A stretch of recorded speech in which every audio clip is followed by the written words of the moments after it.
Shankar IAS academy 19 ஆண்டுகள் பயணத்தில் 2200க்கும் மேற்பட்ட IAS IPS மற்றும் குடிமைப்பணி தேர்வாளர்கள். உங்கள் IAS IPS கனவை நிஜமாக்க உடனே 7677666266 என்ற எண்ணிற்கு கால் செய்யவும்.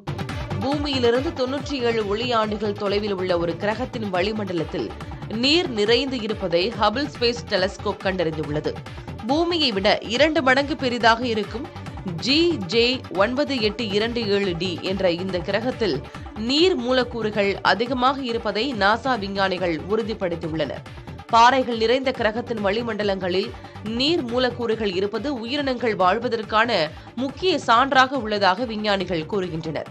இதன் வளிமண்டலத்தில் ஹைட்ரஜன் மூலக்கூறுகளோடு நீராவியும் கலந்து இருப்பதால் உறைந்த பனிக்கட்டிகள் அதிகமாக இருக்க வாய்ப்புள்ளதாகவும் கூறப்படுகிறது. இந்த கிரகம் வெள்ளி கிரகத்தை போல 425 டிகிரி செல்சியஸ் வெப்பமாக இருப்பதால் வளிமண்டலம் நீராவியாக இருப்பதாக விஞ்ஞானிகள் தெரிவிக்கின்றனர். இதற்கு முன்பு கண்டறியப்பட்ட நீர் மூலக்கூறு ஆக்சிஜன் இருக்கும் கிரகங்களை ஒப்பிடும்போது தற்போது கண்டறிந்துள்ள கிரகம் மிகவும் அருகில் இருப்பதாக விஞ்ஞானிகள் கூறுகின்றனர். சங்கர் IAS அகாடமி 19 ஆண்டுகள் பயணத்தில் 2200க்கும் மேற்பட்ட IAS IPS மற்றும் குடிமைப்பணி தேர்வாளர்கள். உங்கள் IAS IPS கனவை நிஜமாக்க உடனே 7677666266 என்ற எண்ணிற்கு கால் செய்யவும்.